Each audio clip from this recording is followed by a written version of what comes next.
नमस्कार, आपलं स्वागत आहे आयकॉन स्टील प्रस्तुत बिल्ड आयकॉन या उपक्रमामध्ये. आज आम्ही आलो जळगावमध्ये आणि माझ्यासोबत आहेत यंग इंजिनियर रितेश पोरवालजी, ज्यांनी नुकतीच या क्षेत्रामध्ये आपल्या करिअरला सुरुवात केलेली आहे. पण सुरुवातीपासूनच त्यांनी जोरदार कामाला सुरुवात केली आहे. रेसिडेन्शियल प्रोजेक्ट्समध्ये त्यांनी स्पेशली आपल्या करिअरची वाट निवडली आहे. त्यामुळे त्यांचा आजवरचा प्रवास कसा होता, भविष्यात कसा असणार आहे, या सगळ्याबद्दल आपण बिल्ड आयकॉन या प्लॅटफॉर्मवर त्यांच्याशी गप्पा मारणार आहोत. सुरुवात करूया गप्पांना अशी येस सर. इथून की तुमचा शैक्षणिक प्रवास कसा होता, म्हणजे शाळा कुठली होती, कॉलेज कुठलं होतं, आणि सगळ्यात महत्वाचं सिव्हिल इंजिनिअरिंग या फील्डमध्ये येण्यामागची प्रेरणा कोणाची होती? तर माझं स्कूल लाईफ बुलढाणा सहकारी मधून झालं आहे. 1st to 10th, 11th-12th औरंगाबादला होतो.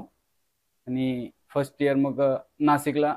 फर्स्ट इयर मी मेकॅनिकलला फील्डला होतो, पण मेकॅनिकल भरपूर हार्ड जायचं आणि पुणे युनिव्हर्सिटी होती मला. मग मी ते चेंज केलं. माझ्या गावाचे एक लेक्चर होते तिकडे.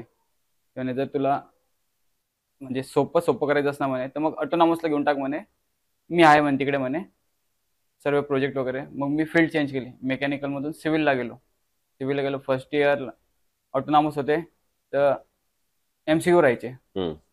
मग ते सपोर्ट करता यायचे मला. आणि तसंही सिव्हिल एवढं हार्ड नव्हतं. हम्म. मेकॅनिकल मधून निघून सिव्हिलला आलो आणि आणि मग त्याच्यानंतर जमलं, मग नंतर सगळं सोपं होतं, हा. त्यामुळे काही काळजी नव्हती. नाही, ठीक आहे, मग पहिला प्रोजेक्ट कसा मिळाला, कोणाच्या रेफरन्सनं मिळाला? पहिला प्रोजेक्ट मी स्वतः माझ्या लेआउटमध्ये केला. बरं. माझं लेआउट एक त्या लेआउटमध्ये केला. अच्छा. हा, रो हाऊसेसचा केला होता. बरं. हा. ठीक आहे. मग आता येऊया या क्षेत्रातल्या काही प्रश्नांकडे. त्यातला पहिला प्रश्न असा आहे की या क्षेत्रामध्ये अकुशल कामगारांचं प्रमाण फार मोठं आहे. तर अशा अकुशल कामगारांबरोबर काम करणं हे कितपत धोकादायक आहे असं तुम्हाला वाटतं, आणि तुम्ही कशी ती परिस्थिती हाताळता? तर आता तर माझ्यासोबत असा प्रसंग घडला नाही अजून. घडला नाही कधी? मग तुम्ही काय म्हणजे उलट घडला नाही ती चांगली गोष्ट आहे, हा. पण तुम्ही मग काय काळजी घेतली ज्याच्यामुळे घडला नाही ते विचारायचं आहे आम्हाला. तर फर्स्ट ऑफ ऑल तर मी माझ्या ताईच्या बॅकग्राऊंडमध्ये करायचो सर्व काम. माझी ताई बर. आर्किटेक्ट आहे. बर. जसं ती सपोर्ट करायची मला, मी त्या हिशोबाने करायचो. ताई 3 वर्ष मोठी माझ्यापेक्षा. तिने 2-3 साईट केले होते पहिले ऑलरेडी. मग ती म्हणे की आपण दोघं एक साईट रेडी करू. मग मी त्याच्या बॅकग्राऊंडमध्ये चालवतो सर्व काही. बरोबर. पप्पांचं फील्ड होतं, बिल्डिंग मटेरियलचं शॉप होतं. मग ते सायकलच असं होतं, पप्पांचं बिल्डिंग मटेरियलचं शॉप, माझी ताई आर्किटेक्ट, मी इंजिनियर, अशी सायकल होती. म्हणून वा. मी दुसऱ्याकडे काही टर्न झालो नाही. फक्त ताईचा दबाव म्हणजे ताईची होती एक. ताई सपोर्ट करायची आणि सर्व काही व्हायचं. Very good. मग चांगलं आहे, घरातल्या घरातच सगळं इनहाऊस आहे हा. तुम्हाला, त्यामुळे मटेरियलची पण कधी काळजी नाही, डिझाईनची पण काळजी नाही, सगळे नाही. तुमच्याकडेच आहेत लोक. ठीक आहे. दुसरं असं आहे की आता एक वेगळा प्रश्न आहे या सगळ्यांपेक्षा, तो म्हणजे जळगाव जिल्ह्याच्या विकासाचं व्हिजन. असं जरी विचारलं तुम्हाला, यंग आर्ट इंजिनियर, आता तुम्हाला बघितलं बरेचसे लोक जळगाव मधनं, तरुण मुलं जी आहेत ती पुण्या मुंबईला नोकरीसाठी जात आहेत, येस सर. तिथे थांबत नाहीत. तर पण तुम्हाला असं काय वाटतं की जळगावमध्ये असे कुठले बदल केले पाहिजेत येणाऱ्या 10-15 वर्षामध्ये, की जेणेकरून ती सगळी लोक इथंच थांबतील आणि जळगाव पुण्या मुंबई सारखं प्रगत होईल? फर्स्ट ऑफ ऑल तर रस्ते चांगले व्हायला पाहिजे. हम्म. त्याच्यानंतर मोठ्या मोठ्या कंपनी यायला पाहिजे. जॉबसाठी वॅकन्सी पाहिजे. हम्म. हे सर्व काही आल्यानंतर पब्लिक वगैरे, मग यंग पोरं न पुणे मुंबई जाण्यापेक्षा जळगावला जॉब अपॉइंट होईल त्यांना. बरोबर आहे. पण मग अशा वेळेला शासनाकडनं काय अपेक्षा आहेत? शासनानं काय असं याला थोडं वाढ करू शकतो किंवा स्पीडअप करू शकतो असं असं वाटतं शासनाने तुम्हाला? फक्त एवढंच करायचं आहे की मोठ्या मोठ्या कंपनी आणून त्यांचं पेमेंट वगैरे हे बघायचं. त्याच्यानंतर सराउंडिंग चांगलं पाहिजे बरोबर. कंपनीमधलं.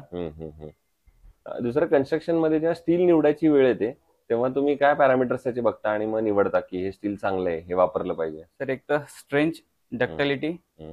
फ्लेक्सिबिलिटी. ओके. हे 2-3 पॅरामीटर तुम्ही येस महत्वाने सर. बघता.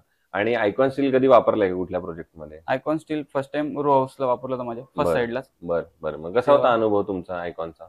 अनुभव चांगला होता. मी सरांना पण सांगितलं, सारडा सर आणि भूषण सर आले होते साईडवर. अच्छा. Very good. त्यामुळे तुम्हाला माझं स्लॅब कास्टिंग होतं त्या दिवशी आले होते. बरं बरं. आणि आता शेवटचा प्रश्न ते म्हणजे या फील्डमध्ये तुमच्यासारखे जे आता तरुण इंजिनियर्स येत आहेत, तुमचे ज्युनियर्स येत आहेत, मित्र येत आहेत, तर त्यांना तुम्ही काय सल्ला द्याल या क्षेत्रात येण्यापूर्वी?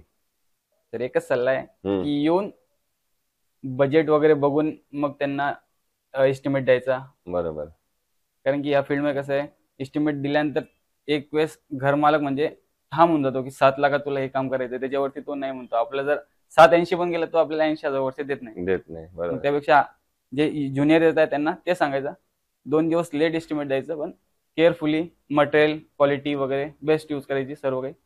असा कधी इन्सिडेन्स घडलाय का पण तुमच्याबद्दल आताच्या प्रोजेक्टमध्ये की तुम्ही नाही सर, एस्टिमेट आता दिलेलं आणि नंतर एस्टिमेट वाढलं, नाही सर, आतापर्यंत असं तसं कधी घडलं नाही? आणि असलं तर वडील आहेत तिकडे मॅनेज हा. करायला, त्यांचं शॉप असल्यामुळे हो एवढं सर. काय काळजी नाही. सो हे होते इंजिनियर रितेश पोरवालजी आणि त्यांनी सांगितलं त्याप्रमाणे फार महत्वाची गोष्ट आहे. बऱ्याचदा असं होतं की आपण एस्टिमेट देतो आणि नंतर ते एस्टिमेट कालांतरानं सगळ्याचे रेट्स वाढत असल्यामुळे बदल होण्याची शक्यता आहे, पण त्याची काळजी एक इंजिनियर म्हणून तुम्ही घेतली पाहिजे.